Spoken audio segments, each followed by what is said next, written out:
नमस्कार दोस्तों, कैसे हो। उम्मीद है कि बहुत अच्छे होंगे, बल्कि बहुत अच्छे होंगे, हंसते खुश और बिल्कुल बहुत अच्छे होंगे। तो आइए आज हम गणित के अगले पार्ट की बात करते हैं। पार्ट का नाम है द्विघात समीकरण, वर्ग समीकरण या क्वाड्रेटिक इक्वेशंस। ये अध्याय 4 का नाम है। तो सबसे पहले मैं इसके बारे में आपको बता देता हूँ। देखिए दोस्तों, यहाँ पर 3 समीकरण दिए हैं। पहला समीकरण x प्लस 1 बराबर 0, दूसरा x square plus x minus 306 is equal to 0, और तीसरा समीकरण एक्स की घात 3 plus x square plus x plus 3 बराबर 0। यहाँ पर तीनों समीकरणों की हम बात करते हैं तो इसके गुणांक में कोई ना कोई राशि होगी। यहाँ एक राशि एक माना जाता है। तो देखिए, इस समीकरण में यहाँ पर x की बात करते हैं तो ये x जो है वो एक अज्ञात राशि है, एक अज्ञात राशि है।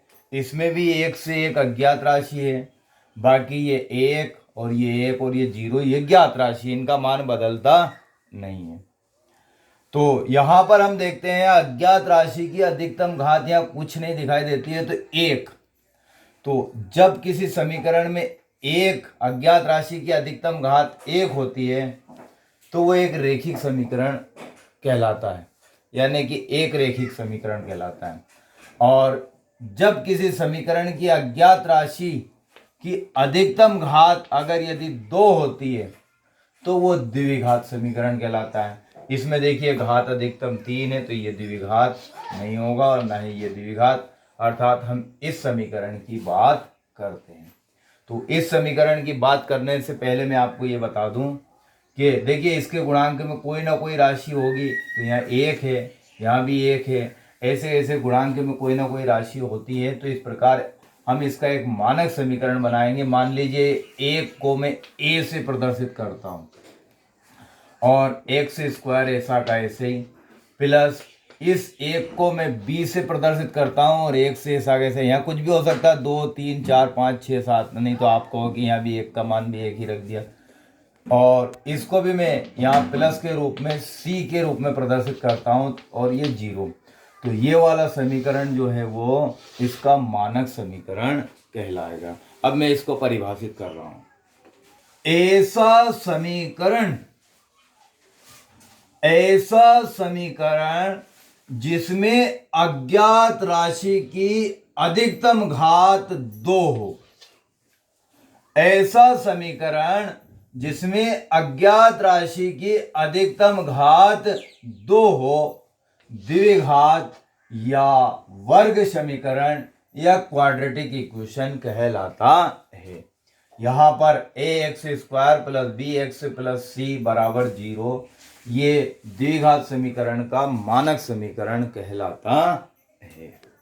दोस्तों, यहाँ पर ये एक वर्ग समीकरण लिखा हुआ है और इस वर्ग समीकरण को हल करने का मतलब होता है कि x की वैल्यू या x का मान ज्ञात करना। और x का मान ज्ञात करने के लिए हम यहाँ 2 विधियों का उपयोग करते हैं। पहली विधि जो होती है वो गुणनखंड विधि कहलाती है। गुणनखंड यानी कि गुणा के रूप में टुकड़े करो और उसके द्वारा x का मान निकालो। और दूसरी विधि को सूत्र विधि के नाम से जाना जाता है, लेकिन वास्तव में अगर यदि इस विधि की बात करते हैं तो सूत्र विधि का जो निर्माण है वो श्रीधराचार्य अर्थात श्रीधराचार्य के द्वारा एक विधि का निर्माण किया गया था। उसी में से ही तोड़ मरोड़ करके और एक सूत्र बनाया गया, उसके द्वारा भी हम इन 2 चर वाले द्विघात समीकरण यानी कि वर्ग समीकरणों को हल करते हैं। इस प्रकार वास्तव में अगर यदि कहा जाए तो इनको 3 विधियों से हल करते हैं, लेकिन सही मायने में 2 ही विधियों से इसको हल करते हैं, एक तो गुणनखंड विधि से और दूसरा सूत्र विधि से। हम आपको श्रीधराचार्य विधि के द्वारा भी इनको हल करना बताएंगे इस पार्ट में। देखिए दोस्तों, ये एक वर्ग समीकरण है और इस वर्ग समीकरण में x की अधिकतम घात 2 है, अर्थात इसके 2 शून्यक होंगे। इसके 2 शून्यक होंगे। उन दोनों शून्यकों को ही हम समीकरण के मूल कहते हैं और इसके मूलों को हमेशा अल्फा और बीटा से प्रदर्शित करते हैं। इस प्रकार अगर यदि हम अल्फा और बीटा की बात करते हैं तो इनका मान हम इस सूत्र के द्वारा ज्ञात करते हैं। अल्फा बराबर -b plus under root B square -4ac upon 2a। इसी प्रकार बीटा का मान होता है तो बीटा बराबर यहाँ -b, बस प्लस की जगह पर माइनस लगा देते हैं, अंडर रूट ये का ये बी स्क्वायर -4ac और अपॉन 2a। समीकरण को हल करने के लिए ये प्लस और माइनस का उपयोग करके और हम इसका एक सूत्र बता देते हैं और ये सूत्र होता है b plus minus under root B square -4ac upon 2a। मैंने आपको बताया था कि प्लस जो है वो अल्फा के लिए यूज़ किया जाता है और माइनस जो होता है वो बीटा के लिए यूज़ किया जाता है। इस प्रकार आप अल्फा और बीटा के मान ज्ञात कर चुके हैं। अगर यदि हम अल्फा और बीटा का जोड़ करते हैं तो इन दोनों का जोड़ जो है वो -b/a के बराबर आता है इसको हल करने पर।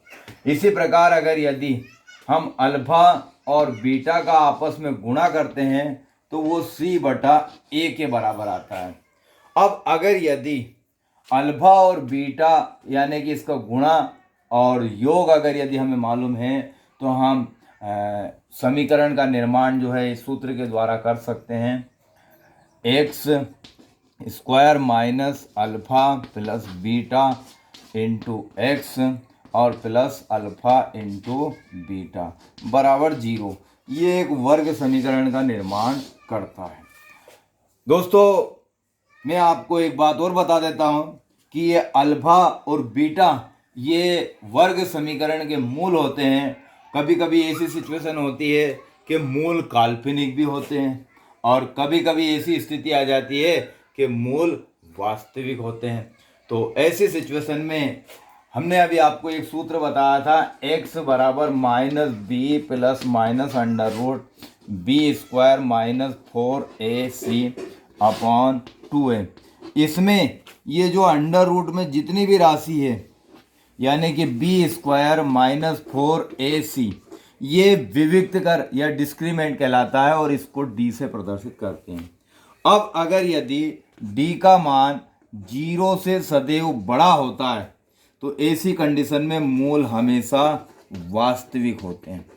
ऐसी कंडीशन में मूल हमेशा जो है वो वास्तविक होते हैं और जब d का मान 0 से छोटा होता है तो मूल हमेशा काल्पनिक होते हैं यानी कि जिनकी हम केवल कल्पना ही करते हैं।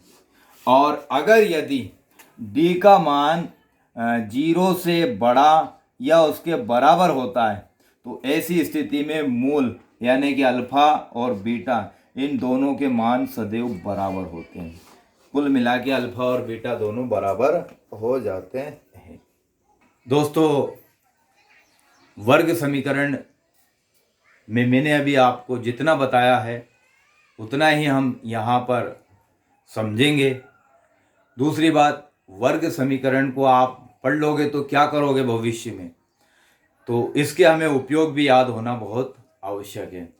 देखिए, अगर यदि वर्ग समीकरण आपको याद है, इनको हल करने का तरीका आपको याद है, तो वर्ग समीकरण की सहायता से किन्हीं दो व्यक्तियों की आयु में अगर यदि शाब्दिक रूप से जो कि गणित के संकेत के द्वारा प्रदर्शित किया जाता है संबंध को प्रदर्शित करता है तो हम उनकी आयुओं को ज्ञात कर सकते हैं।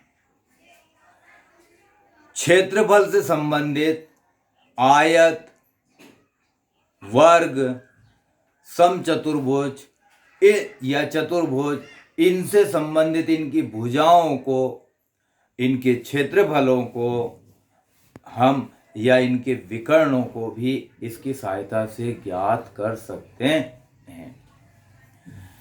इसी प्रकार त्रिभुज के बारे में भी हम इसके द्वारा हम जानकारी ले सकते हैं, या उसमें भी हम उसकी भुजाओं को ज्ञात कर सकते हैं। जैसे शीर्ष लंब है, लंबाई चौड़ाई, यानी कि जो उसकी भुजाएं होती हैं उनको हम ज्ञात कर सकते हैं।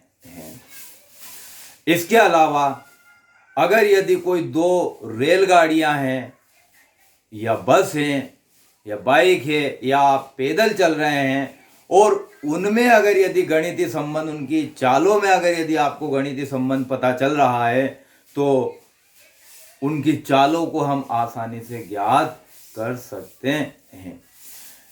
तो इस प्रकार से और भी इसके उपयोग होते हैं, वो हम आपको बताएंगे इस पार्ट में पूरा क्लियर तरीके से।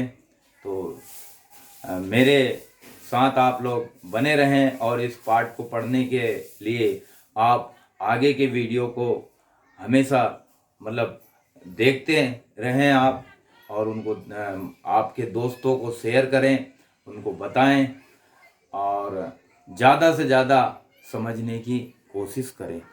धन्यवाद।